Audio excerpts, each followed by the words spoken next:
வாங்க நிக்கில் முருகன் சார். இப்போ எல்லாரும் உங்களை பற்றி சொல்கிறாங்க, ஹீரோயின் வேறு சொன்னாங்க, இங்கே நான் தான் எங்கே சொன்னீங்க. ஆனால் இன்னைக்கு இவரோட சிரிப்பு பார்க்க சந்தோஷமாக இருக்கு. நேற்று சிங்கத்தை சதிச்சிட்டீங்களாப்பா. நேற்று ஃபுல்லாக பாட்டு பாடினாரு. நான் என் வீட்டு கண்ணு குட்டி என்னோடு இன்னைக்குதான் விபூதியெல்லாம் வச்சுக்கிட்டு சாந்தமா ஓம் நம சிவாய எல்லாரும் நல்லா இருக்குன்னு வந்திருக்காரு. சந்தோஷம். நேற்று ஃபுல்லா ஆமா வெட்டிங் டே 29வது கல்யாணம். அதுக்கெல்லாம் ஒரு தடவை கை தறிடுவோம். ஆனால் நேற்று எல்லாரும் சேர்ந்து செஞ்சுட்டீங்க. அவர் நேற்று அந்த பாட்டிலே தான் இருந்தார். அப்படிங்களா? யாரும் இருந்தார். அதுக்கு முன்னாடி இந்த படத்தில் நடித்த அருமை என்னுடைய நண்பர், என்னுடைய குடும்பத்தில் ஒருத்தர் லுலு சபா சேஷு, அவர் காலமாயிட்டார்.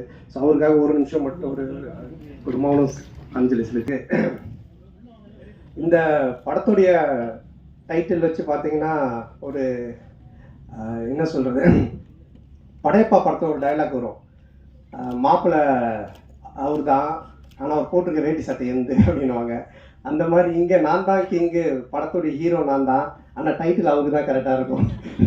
ஏன்னா மதுரை அன்பின் இங்கே நான் தான் கிங்குன்றது தான் கரெக்டாக இருக்கும். ஏன்னா அவ்வளோ பவர்ஃபுல்லான ஒரு ப்ரொடக்ஷன் கம்பெனி அவங்க, கோபுரம் ஃபிலிம்ஸ். தமிழ்நாட்டுடைய சின்ன கோபுரம், அன்பு சார் அல்லல்ல குறையாத அக்ஷய பாத்திரம், திறமை இருந்தால் எவ்வளோ நாளும் அள்ளிக்கலாம். ஸோ அப்படிப்பட்ட ஒரு மனிதர் அவர். அவருக்கு இருக்க கெப்பாசிட்டிக்கு அண்டர்டேக்கரே கூப்பிட்டு வந்து அண்டர்வேர் போட்டு ஒரு கமர்ஷியல் படம்லாம் எடுக்கலாம். அவ்வளோ பவர் இருக்குது, கெப்பாசிட்டி இருக்குது. அவர் கூப்பிட்டா வருவாங்க. ஏன்னா நான் அவருடைய ப்ரொடக்ஷன் கம்பெனி, அவருடைய கம்பெனி கோபுரம் ஃபிலிம்ஸில் பார்த்துருக்கேன். அங்கே வந்து வராத ஹீரோவே இல்லை, உட்காராத ப்ரொடியூசர் இல்லை, உட்காராத டைரக்டர்ஸ் இல்லை. தமிழ் சினிமா எல்லாருமே அங்கே போய் அதை டச் பண்ணிட்டு தான் வருவாங்க. கோபுர தரிசனம் கோடி புண்ணியன்ற மாதிரி. ஸோ அங்கே அந்த கம்பெனிலேருந்து என்னை வச்சு படம் பண்ணதுக்கு முதல்ல அவருக்கு என்னுடைய மனமார்ந்த நன்றி நான் தெரிவிச்சுக்கிறேன். ஆக்சுவலாக நான் வந்து காசு கேட்டு தான் போனேன் அவர்கிட்ட, அன்பு சார்கிட்ட. சார் எனக்கு கொஞ்சம் காசு வேணும் அப்படின்னு சொல்லி கேட்டு போனேன். சபாபதிக்கு அப்புறம் நாங்கள் பழக ஆரம்பித்தோம். சபாபதிக்கு முன்னாடி டிஸ்கோத் படத்துலேருந்து எங்களோட பழக்கம், ஆனால் அதிகமாக பேச மாட்டோம். அதுக்கப்புறமா சபாபதி ஃபினான்ஸ் பண்ணார். அப்புறமா ரொம்ப க்ளோஸ் ஆனோம், ஃபோனில் ஜாலியாக பேசிகிட்டு இருப்போம். அதுக்கப்புறமா நான் காசு கேட்டு போனேன். எனக்கு ரொம்ப பிடிச்சிருச்சு அவருக்கு. என்ன சொன்னாலும் என்ன விஷயம்னு கேட்டார். இல்லை சார் இடம் வாங்க போகிறேன், வீடு கட்ட அப்படின்னு. அப்போ சொன்னார், எப்போவுமே வந்து கடன் வாங்கி மட்டும் வீடு வாங்குறதோ இடம் வாங்குறதோ வாங்காதீங்க. அந்த மாதிரி நிறைய பேர் லோன் பண்ணுறாங்க. அதனால் இந்த காசு நீங்கள் அட்வான்ஸாக வச்சுக்கோங்க, இன்னும் இடம் வாங்க என்ன வேணுமோ சொல்லுங்கள், நான் ஹெல்ப் பண்ணுறேன், நம்ம படமாக பண்ணுவோம் அப்படின்னு என் மேலே ஒரு நல்ல அபிப்பிராயத்தில் தான் இந்த விஷயத்த பண்ணார். ஏன்னா அவர் ரொம்ப சீரியஸாக, ரொம்ப டஃப்பாக, ரொம்ப வேறு மாதிரிலாம் வெளியே பேசுவாங்க, இல்லை பார்ப்பாங்க. பட் நெருங்கி பழகிட்டா எவ்வளோ ஜாலியான ஆள், எவ்வளோ அன்பானவர்ன்றதை நான் சொல்லி ஆகணுன்றதுக்காக இதை சொல்கிறேன். அது மட்டும் இல்லை, ஃபோனில் பேசினாலே ஜாலியாக தான் பேசுவார். நான் அடிக்கடி ஈஷாக்கு தான் போவேன், சிவராத்திரி அது இதுன்னு போவேன். ஃபோன் பண்ணாலே கேட்பேன், சந்தானா எங்கே இருக்க அப்படின்னுவார். சார் ஈஷாவில் இருக்கேன் சார், வரும்போது எனக்கு வாங்கிட்டு வா அப்படின்னுவார். என்ன சார் ருத்ராட்சமா விபூதியானவன், அதெல்லாம் யாருக்கு வேணும், அமௌண்ட் என்ன வாங்கிட்டு வா அப்படின்னுவார். சார் ஆன்மீகத்தில் போய் நான் சார் அமௌண்ட் வாங்கிட்டு வந்து இந்த மாதிரி ஏதாச்சும் ஒன்று கிண்டலாக பேசிகிட்டே தான் இருப்போம் ஃபோன் பண்ணால். அப்போ அவர் இது மாதிரி கதை கேட்க ஆரம்பித்தார். நான் கேட்பேன், சார் என்ன சார் நீ கதை கேட்டிங்களா எப்படி இருந்துச்சுன்னு. அது ஏன் கேட்குற சந்தானம், ஃபர்ஸ்ட் ஆஃப் கேட்டுகிட்டே இருந்தேன், ஒருத்தன் ஃபோன் பண்ணான், வட்டி தரவே இல்லை, அவ்வளோதான். அதுக்கப்புறம் கதை கேட்டால் சிரிக்க வர மாட்டுது, வெறுப்பாக இருக்குது. சரி சார், இப்படியே எல்லாரும் ஃபோன் பண்ணி கதை கேட்கும் போதெல்லாம் வட்டி பிரச்சனை வருது, அதுக்கு மேலே அவருக்கு சிரிப்பு வர மாட்டுது. ரொம்ப டென்ஷன் ஆகி போச்சு. இப்போ இவன் காமெடி சொல்லிட்டு எப்படி நான் சிரிக்கிறது அப்படின்னாரு. அப்புறம் அப்படி இப்படின்னு சொல்லிட்டு ஒரு கதையை கேட்டு அந்த கதை பண்ணலாம் அப்படின்னாரு. நானும் கேட்டேன், ரொம்ப நல்லா இருந்துச்சு சார், சூப்பர் சார், பண்ணலாம் சார் அப்படின்னு சொன்னேன். அதுக்கப்புறம் அவர் எப்பவுமே டென்ஷனாக தான் இருப்பார். எனக்கு தெரிஞ்சு இங்கே தான் இவ்வளோ நேரம் உட்காந்துருக்காரு. அவர் இது வரைக்கும் உட்காந்து ஒரு இடத்துல இவ்வளோ இதுவாக நான் பார்த்ததே கிடையாது. ஏன்னா எங்கே இருந்தோனாலும் ஃபோன் வரும்.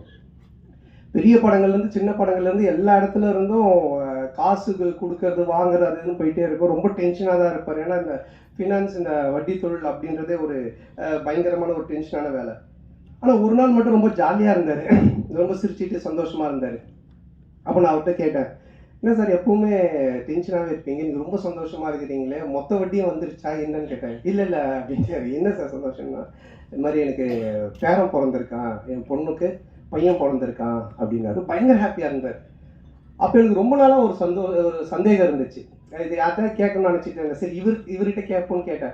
சார் பொதுவாக கல்யாணம் ஆகி நமக்கு ஒரு பையனோ பொண்ணோ பிறந்தா அதை விட சந்தோஷம் அவங்களுக்கு ஒரு பையனோ பொண்ணோ ஒரு பேரனோ பேத்தியோ பிறந்தா நம்ம சந்தோஷப்படுறோம், அது ஏன் சார்னு கேட்டேன்.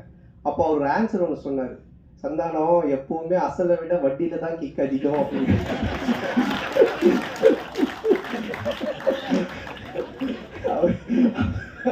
இந்த மாதிரி நிறைய போன்ல நாங்க பேசி பஞ்சஸ். அப்போ நான் நினச்சேன் சார் இதுக்கு நீங்கள் தான் கரெக்டான ஆள், உங்களை அடிச்சுக்க ஆள் கிடையாது சார் அப்படின்னு சொல்லிட்டு. ஸோ அப்படிப்பட்ட ஒரு ஜாலியான மனிதர். ஸோ அவரோட சேர்ந்து இந்த படம் பண்ண ரொம்ப சந்தோஷமாக இருக்குது. ஏன்னா பண்ணும்போது அவர் சொன்னார், தேட்டருக்கு வர ஜனங்க படத்தை பார்த்து சிரிச்சுட்டு போன சந்தானம், காசு பணம் முக்கியம் இல்லை, நம்ம சம்பாரிச்சிக்கலாம் அப்படின்ட்டு ஒரு ப்ரொடியூசராக இல்லாமல் ஒரு ஃபினான்ஷியராக இல்லாமல் ஒரு தேட்டர் ஓனராக இந்த படத்தை எடுத்திருக்காரு. ஆடியன்ஸ் தேட்டருக்கு வரவங்க சிரிக்கணும் ரசிக்கணும் அப்படின்னு சொல்லிட்டு. அதே மாதிரி இந்த படமும் நல்லா வந்திருக்கு. இந்த படத்தை எடுக்கிற பொறுப்பை அவருடைய டாக்டர் சுஷ்மிதா அவங்ககிட்ட கொடுத்துருக்காரு. அவங்களுக்கு என்னுடைய வாழ்த்துக்கள். இந்த ஃபஸ்ட்டு படம் அது என்னுடைய படத்து மூலமாக அவங்க ப்ரொடியூசராக வர்றது எனக்கு ரொம்ப பெருமையாக இருக்குது. பொதுவாக வந்து நிறைய பொண்ணுங்க பார்த்தீங்கன்னா ஆன்லைனில் கண்டதையும் ஆர்டர் பண்ணி அப்பா காசை கறியாகிற பொண்ணுங்க இருப்பாங்க. ஆனால் சில பொண்ணுங்க அப்பா கொடுக்குற காசை சேர்த்து வச்சு பிரோஜனமாக ஒன்று பண்ணுவாங்க. அதில் செகண்ட் கேட்டகரி தான் நம்ம ப்ரொடியூசர் சுஷ்மிதா. ரொம்ப பொறுப்பாக எங்கே செலவு பண்ணணும், எப்படி பண்ணணும், இதை எப்படி ப்ரொமோட் பண்ணணும், இந்த படத்தை எடுத்துகிட்டு போய் எப்படி சேர்க்கணும் அப்படின்றத ரொம்ப கவனமாக ரொம்ப டெடிகேஷனாக பண்ணுறாங்க. ஸோ அவங்க ஒரு மிகப்பெரிய ப்ரொடியூசர் லிஸ்ட்டில் வந்து கண்டிப்பாக நிற்பாங்க. ஸோ அவங்களுக்கு என்னுடைய நன்றி. அண்ட் தென் இந்த படத்தினுடைய மியூசிக் டைரக்டர் இமான் சார், அவரும் என்ன மாதிரி தான் ஒரு ஆன்மீகவாதின்றதை விட ஒரு கடவுள் பக்தி உடையவர். எல்லாமே ஆண்டவர் ஆண்டவர் தான் சொல்லிட்டு இருப்பார். எப்படி ஒரு சாப்பாட்டுக்கு சால்ட்டு முக்கியமோ அது மாதிரி ஒரு படத்துக்கு சாங் ரொம்ப முக்கியம். அந்த சாங் ஹிட்டுனாலே அது ஒரு 60% ஹிட்டான ஃபிலிம் அப்படின்ற ஒரு லிஸ்ட்டில் போய் ஏறிடும். அதுலேயும் அந்த ஆல்பமே ஹிட்டுனா ஒரு 80% அந்த படம் ஹிட்டு அப்படின்ற மாதிரி தான். ஸோ அது மாதிரி இமான் சார் வந்து ரொம்ப அற்புதமான சாங்ஸ் போட்டு கொடுத்துருக்காரு. நான் மெலோடி ஒன்று இருக்குது அப்படின்னு சொன்னார் அன்பு சார் என்கிட்ட. அப்போ நான் கேட்டேன் சார் அதை நான் எப்படி சார் பண்ணுறதுனால எனக்கு வரவே வராது சார், ஏதோ ஆர்டர் தாருன்னா கூட பரவாயில்ல சார்னா. அப்புறம் இல்லை நீங்கள் நல்லா வரும்னு இமான் சாரும் சொன்னாங்க. இது வரைக்கும் நான் ஹீரோவாக பண்ண படங்கள்லேருந்து வேற ஒரு டைமென்ஷனை எனக்கு கொண்டுட்டு போன பெருமை இமான் சாருக்கு தான் சேரும். ஸோ அவர் கொடுத்த அந்த ஒரு மியூசிக்குடைய ஒரு ஸ்ட்ரென்த்து தான் இது என்னை ஒரு மாதிரி பண்ண வச்சுது. அதை ரொம்ப பியூட்டிஃபுல்லாக கல்யாண் மாஸ்டர் எடுத்தாங்க. மற்ற 2 சாங்கும் பாபா பாஸ்கர் சார் எடுத்தாங்க. ஸோ அவங்களுக்கு இந்த நேரத்தினுடைய நன்றியை தெரிவிச்சுக்கிறேன். சரி, கிடைக்காத கசல்ஸ்ங்கிற மாதிரி, அதாவது அவர் ரைட்டர்னு தெரியணுன்றதுக்காக இதை எடுத்து தச்சு போட்டுட்டு அவர் பேசிட்டே இருக்கும்போது அன்பு சார் சொன்னார், ரொம்ப லென்த்தாக போகுது, ஜிப்பா பிடிச்சி இதையும் சொல்லிட்டாங்க அப்படின்னாரு. இல்லை சார் முடிச்சுட்டு, இல்லை இவர் பேசுகிற காமெடி மாதிரி படம் இருக்குன்னு நினச்சிட போகிறாங்கன்னாரு. இல்லை ஆடியன்ஸ் தெரியாமல் இருப்பாங்க. ஸோ அவர் எப்படி இந்த அவெஞ்சர்ஸ் படத்தில் தார் வந்து சுற்றியோடவே சுற்றுவார், அது மாதிரி ஒரு பெட்டியோடய தான் சுற்றுவார். ஆனால் நீங்கள் அந்த பெட்டி மிஸ்ஸிங் எங்கே சார், இங்கே வண்டியில் இருக்கா? ஓகே. அதுலேருந்து தான் அந்த ஸ்கிரிப்டு பஞ்சஸ் எல்லாத்தையும் எடுப்பார். நல்ல ரைட்டர். என்னென்னா அவர் பார்க்காத தமிழ் சினிமாக்களே கிடையாது, அவ்வளோ படங்களை பார்த்துருக்காரு. ரொம்ப நல்ல ஒரு கதையை, அற்புதமான கதையை இதில் கொடுத்துருக்காரு. Anand India Pakistan director. அநேகமாக அடுத்தது உக்ரைன் ரஷ்யான்னு எடுப்பாருன்னு நினைக்கிறேன். அதுக்குள்ளே நாங்கள் ஒரு ஃபேமிலி சப்ஜெக்ட் ஒன்று பண்ணுங்க சொல்லி கூப்பிட்டு வந்திருக்கோம்.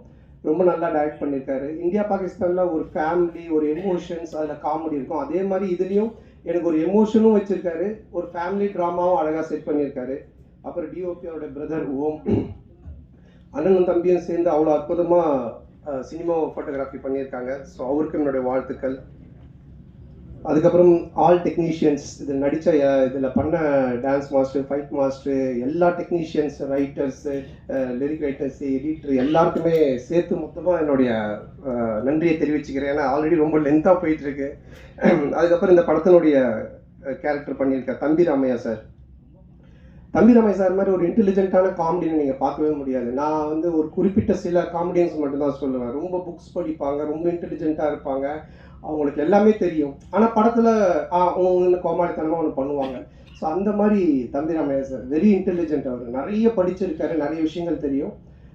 அவரோட சேர்ந்து பேசும்போது தான், அந்த ஷேர் பண்ணும்போது தான் எனக்கு ஆச்சரியமாக இருக்கும். ஏன்னா இவ்வளோ பேசுகிறீங்க, இதெல்லாம் தெரியுதுன்னு அப்படின்னும் போது சொல்லுவார். ஸோ இந்த படத்தில் வந்து எனக்கு ஒரு மாமனார் கொடுமை, மாமியார் கொடுமை பார்த்துருக்கீங்க, அது மாதிரி ஒரு மாமனார் கொடுமையில் மாட்டிக்கிற ஒரு மாப்பிள்ளை கேரக்டர் நான். ஹரிச்சந்திரனுக்கே ஹார்ட் அட்டாக் வர அளவுக்கு போய் சொல்லுவார் இந்த படத்தில். ஸோ அந்த மாதிரி ஒரு கேரக்டர் டிசைன் பண்ணி அவர் கொடுத்துருக்காங்க. அது ரொம்ப அழகாகவும் பண்ணியிருக்காரு. ஸோ இந்த படத்தில் ஒரு என்ன சொல்கிறது, ஒரு ஒரு பயங்கரமான காமெடியை தூக்கி ட்ராவல் பண்ணியிருக்காரு.